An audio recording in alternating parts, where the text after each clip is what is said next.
Being a chef means that answering questions about kitchen tools comes with the territory. I'm happy to do that. So here are my 10 must-have kitchen tools for beginner cooks.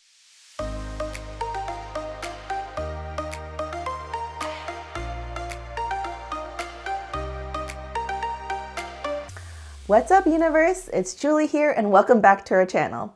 Today is another one of my guides where I break down some of my favorite kitchen tools, which I think are actually practical. Some of them are actually very affordable for the home cook. In my previous video, I talked about my ultimate knife kit. So you need a good 8-inch chef's knife. This is going to be your everyday knife that you use. So if you only have one knife, you just need a chef's knife. This is my paring knife. You're going to need this for small detailed work. Next, you need a serrated knife. And so this one happens to come with a protective sheath. This is good for delicate items such as loaves of bread, layers of cake. Next, you need some practical kitchen shears, and ones that come apart are ideal. And lastly, you're gonna need a honing rod, and you're gonna need one that is durable but not abrasive to your knife. So I'm running through this really fast because I already posted a detailed video of my knife guide. And also, if you want to know all of the knives in detail along with their characteristics and descriptions, I'll leave a link for you down below. It's the ultimate knife guide for the home cook. So if you go down below, there's a link for all you have to do is sign up for our mailing list, and I'll send it to you for free. But after you have your knives, of course, you're gonna need a good cutting board. This one I just recently got. That's why it's still in its packaging. This is the OXO Good Grips large size cutting board. So I'll open that up for you. Some people prefer bamboo or wooden boards like booze blocks, and I have that too. And I think that plastic boards are good for everyday use because they're lightweight, durable, machine washable.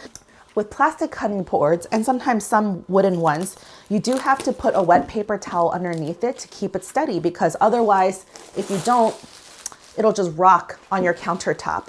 So the cool thing about this one is that it actually has these rubber grips on the edges. So they act like that damp paper towel.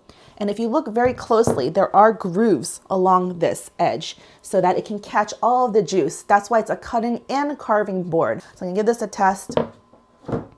Yes, definitely firm and steady. Next, I'm gonna talk about my measuring cups and spoons. I highly recommend these PrepWorks by Progressive magnetic stacking measuring cups.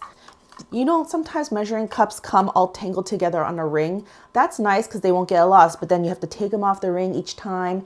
I like that these can come apart easily, but they're also magnetic. That's why they're easy to find, and I highly recommend these. I've had these for years. Along that vein, I recommend the PrepWorks by Progressive magnetic stacking plastic spoons.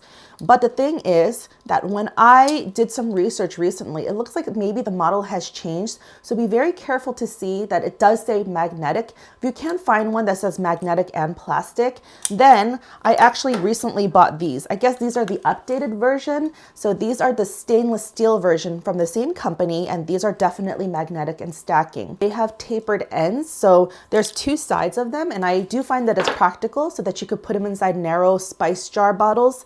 Next is my Pyrex glass measuring cup, and this is for wet ingredients.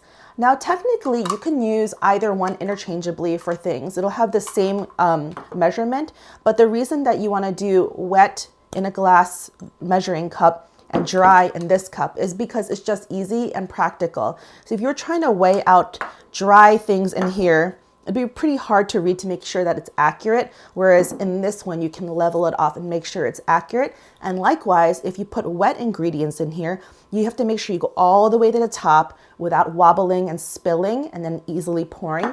Whereas this one, you can see the lines, just make it accurate, have an easy spout and pour it. Now, I recommend starting out with the 2 cup because I think that's the most practical, measurement. But then after a while, you can buy this size, and this is the quart or 4 cups.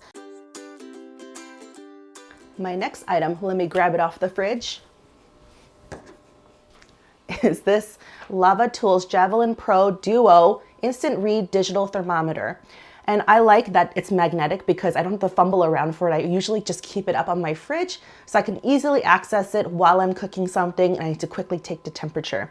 And why you need an instant read thermometer is because it takes the guesswork out of your cooking. You can't necessarily go by time. So even if something says cook for 3 minutes per side or cook in the oven for 20 minutes, you can't totally rely on that because there's different thicknesses of your meat or there's different temperatures of your oven. Maybe it's not calibrated correctly. This does come at a pricier price point. Why this one is because it's so accurate and it reads within 1 to 3 seconds. It doesn't have a lot of stuff going on, so you don't have to be fumbling around with different buttons and stuff. And then you can actually read it both with your right hand and your left hand. Like you'll see that the numbers turn around. And then this is a large handle so that you don't have to worry about hovering over and burning yourself. That's why after some research, I realized that this one is one of the better ones. Tongs are probably my favorite cooking tool, but I recommend this set of 3 tongs. They're silicone tipped and they're from Popco. And I actually just found these by a bunch of reviews and I've been testing them for a while, for several months, and I really like them. Why you want silicone tipped is especially if you are using things like nonstick pans, which I tend to do. You don't want to scrape up your pans by accident, and because it's silicone tipped, it's heat resistant, so you don't have to worry about them melting. So this will be safe for your pans and they have a good secure grip. They seem like they wouldn't be strong, but they really are. They're very firm.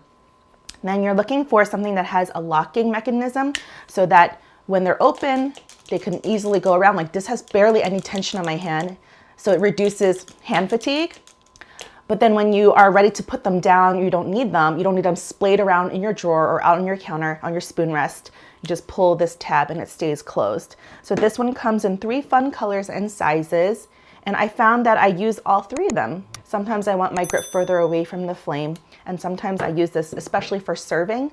And then it's also good to use uncoated tongs. This is my OXO 12-inch locking tongs. What you're looking for is a scalloped edge, again with a locking mechanism. And then this has grips on the side so that can protect your fingers and you can get that good grip. Actually, I've had tongs in the past where it was so hard to bend these that it would hurt your hand, but these are great. And the reason you want to use uncoated too is when you're not worried about using non-stick pans, like if you're using cast iron, stainless steel, glass nesting bowls to like toss big amounts of pasta, salads, things like that, or even to lift up roasts from the oven. I would say the non-coated is a little sturdier and you can have a stronger grip on it. So I think that this would be more practical when you have like big jobs like that. Next up, you need your cooking utensils, and I always use a trusty silicone spatula or a wooden spoon, and that's pretty much it. Whether it's for a non-stick or for cast iron or stainless steel, I don't have to worry about them being safe for my pans. So I recommend the Dioro silicone spatulas, and then these are a set of 3 as well. What is good about these is that, of course, that they're heat resistant, but they're very durable. I found that over time, a lot of my silicone spatulas would, even if they're claimed to be heat resistant, would kind of chip or melt away on the edges, and I found that to be so annoying. And then these have a seamless design. And why that's important is because these are some of my other rubber spatulas I still use, and they're just fine, but these are the ones where the heads pop off. And I guess these are a little bit easier to clean because the heads do pop off, but sometimes there's ones that don't pop off completely, and when you're washing them, they get grimy. So overall, a seamless design will save you that heartache, and you don't have to worry about grime or sauce or water being trapped in there. It's comfortable and grippy, very firm but still flexible. And what you want to use a rubber spatula for is not only cooking in a pan and sauteing, but also using to like scrape down batters in a bowl. So I feel like it's a versatile tool to have. And I like that this is a set of 3 because once again, the small one, you can be a little bit more dexterous with it. I use both of these when just sauteing, and I really like these. These have been holding up really well. And then a wooden spoon, I don't have particular links because if you look even on Amazon, for instance, there's like 1.5 million links for different wooden spoons. This one I think was from Williams Sonoma. Sometimes I look for ones that are like bamboo in material, This one's like a large one from Mario Batali, and it's funny because I use this sometimes, even though it's obnoxious. Sometimes I have those really tall pots, and if I need to stir the bottom, then I use this, but I don't use it as often. So interchangeably, either a wooden spoon or a rubber/silicone spatula would be good for your non-stick pans. Make sure to use only those for non-stick pans. Next, I recommend a fish spatula. And this goes beyond cooking fish. You can use it for whole fillets of fish, but I use it for anything that you need to turn in a pan. Obviously, this one is metal, so if you're going to use it in a non-stick pan, it will scrape. So you just either have to be very careful, or you could even use one that's silicone coated. I've seen a couple of variations, and I'll leave a link for one that I think has good reviews. I left it down below. I don't personally own it, but it's something that maybe I'll think about investing, because sometimes I do want to use a silicone tipped fish spatula. This is really flexible and it's curved on the edge, so it's good for flipping and turning. This one happened to come with my toolkit from my culinary school days, but one that I can recommend is the OXO Good Grips Fish Turner. So you'll see that you can even use this for roasting a pan of vegetables in the oven. A fish spatula will grab underneath them and turn very easily because it has that scoop design and the beveled edge. The next item you need is a good vegetable peeler. So mine has seen its last leg. I'm about to chuck this baby, but it's been with me for many years, which is why I got this guy. So this is highly recommended, but the price is pretty good. This is the Kuhn Recon Original Swiss Peeler, and I love this brand in general, and so it comes with many multiple colors. But for some reason, right now on Amazon, only the white color is the least expensive, so I left that link for you, but you're free to pick any color that you want. This has high reviews, not just only on Amazon, but everywhere you look. There's also different kinds. This is kind of like the classic potato peeler style. This works good too, but I found that in general, rather than this pulling away from you motion for a potato peeler, I tend to like the pulling down motion from the Y. Not only do you need it for peeling fruits and vegetables, but I actually use it in my cooking. So I have a couple of recipes.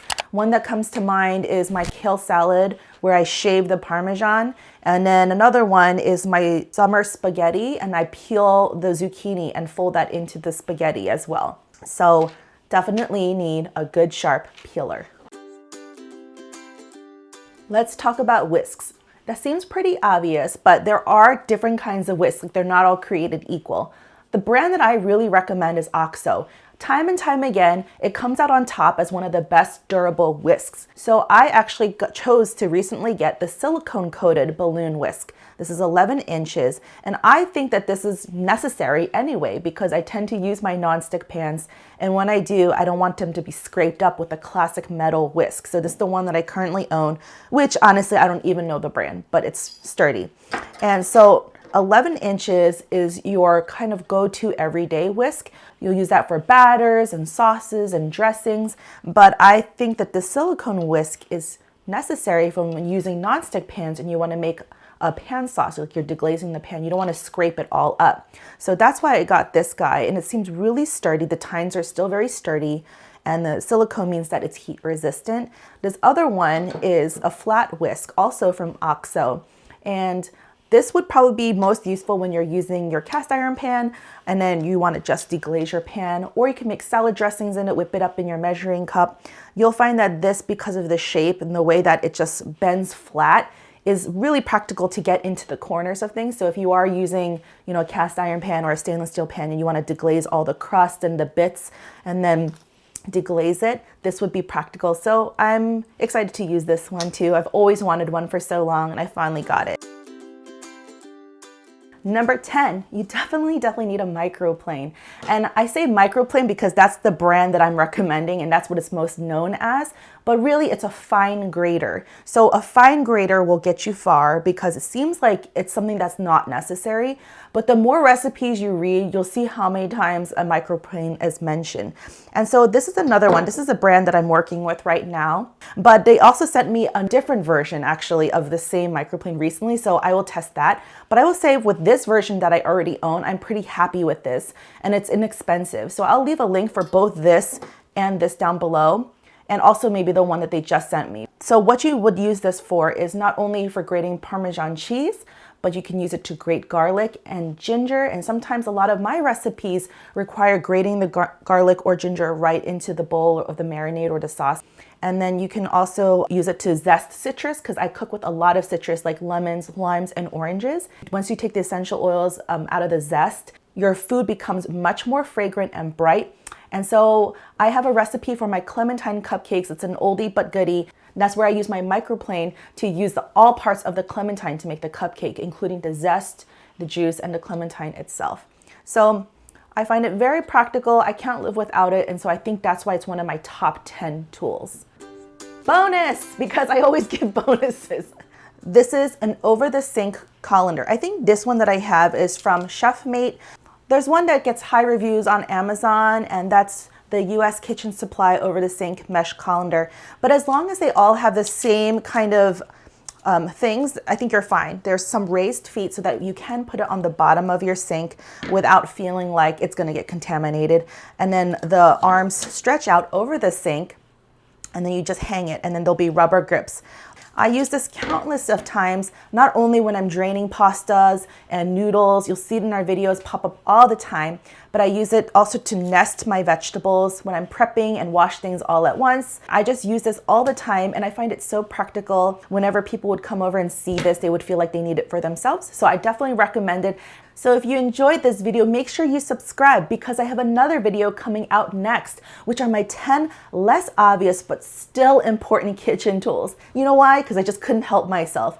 Because I have so much knowledge and information I want to share with you that I find, obviously, can't you tell I'm excited about it, that I think it's so practical. So I would say that those would be kind of like my numbers 11 to 20. And make sure you subscribe and hit that bell for notifications so you know when that video comes out next. Let me ask you, which one of these top 10 kitchen tools do you personally own already and can attest that you love it too, or have not even thought about before? So let me know in the comments below. Push like if you liked it, and also hit that bell for notifications so you know the next time I post a video like this one. Thanks so much for watching, and I'll see you next time. Bye.